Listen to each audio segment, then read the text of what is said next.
Hey guys, good morning. Today is our day 38.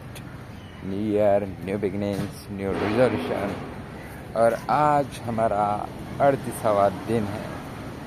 तो दोस्तों, जैसे कि हमने 36 डे पे बात की थी, इसमें मैंने कहा था हमारी चॉइस रहती है। जैसे कि यूट्यूब पे अगर कोई ऐड आता है तो हमें वो एंड तक देखना है या 5-10 सेकंड में वहाँ पर स्किप का ऑप्शन आता है तो स्किप करना है।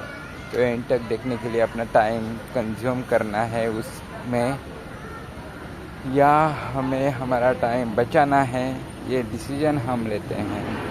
ठीक है, वैसे ही लाइफ में हमारे, जो मैं इतने दिनों से पॉजिटिव बातें कर रहा हूँ, तो लाइफ में ये चलता रहता है। पॉजिटिव नेगेटिविटी, हैप्पीनेस, सैडनेस, एक ही सिक्के के दो बाजू है। तो ये आते जाते रहता है। ठीक है, तो इमोशंस के साथ रहना, कितने समय तक हमें उन इमोशंस के साथ रहना है, ये भी हमारी चॉइस रहती है हमारे थॉट्स के साथ। ठीक है, जैसे कि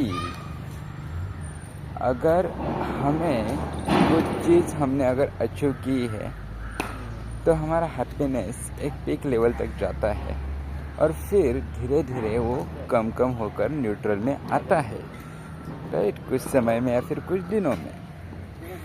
वैसे ही अगर हम किसी दर्द में, अगर सैडनेस में अगर हैं, ठीक है, किसी चीज़ से हमें कुछ बुरा लगा या फिर कुछ घटना हुई है हमारे साथ, तो हम उस सैडनेस में जाते हैं, एक लेवल तक, एक ग्राफ नीचे तक जाता है और फिर कुछ दिनों के बाद धीरे धीरे वो ऊपर आने लगता है, न्यूट्रल तक आने लगता है।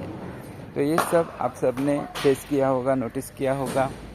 ठीक है, लेकिन अगर ज़्यादा लंबे समय तक ये सैडनेस आप महसूस करते हैं, 2 वीक्स या फिर उससे ज़्यादा, 1 मंथ, तो ये कहीं ना कहीं मेंटली अफेक्ट कर रहा है। और ऐसे टाइम पे इसे थोड़ा सीरियसली लेकर इस पर थोड़ा वर्क करना बहुत ज़रूरी है। ठीक है, और जब हम इन थॉट्स में जाते हैं, इस सैडनेस के साथ अगर हम रहते हैं, तब ऑटो मोड पे हमारे माइंड में वो थॉट्स का लूप बनते जाता है, नेगेटिव थॉट्स का। तो उस समय पे वो कंट्रोल करना काफ़ी मुश्किल हो जाता है। तो ऐसे समय पे फिर सुसाइडल थॉट्स आना शुरू हो जाता है। ठीक है, और कुछ आगे का कुछ रास्ता ही नहीं दिखता है, कुछ ऑप्शंस ही नहीं दिखते हैं, पूरा ख़त्म, ऐसे थॉट्स आने लगते हैं, फील होता है वैसा। तो ये डिप्रेशन के सिम्टम्स आते हैं कई बार। तो इसके लिए अगर ऐसा आप कभी फील करते हैं तो आप प्रोफेशनल की हेल्प ले सकते हैं, या अगर खुद से कुछ स्टेप उठाने हैं तो आप बिहेवियरल एक्टिवेशन पे ज़्यादा फोकस करना बहुत ज़रूरी रहता है।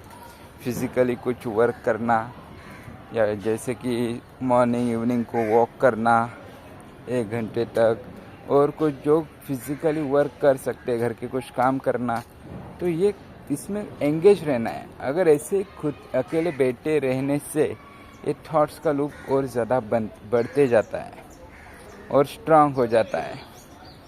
ठीक है, और उसी की वजह से फिर कुछ लोग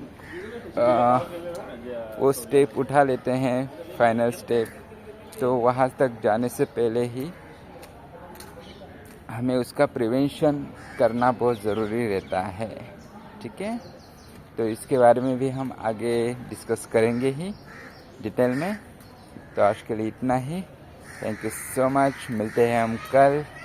bye bye, take care and happy Sunday.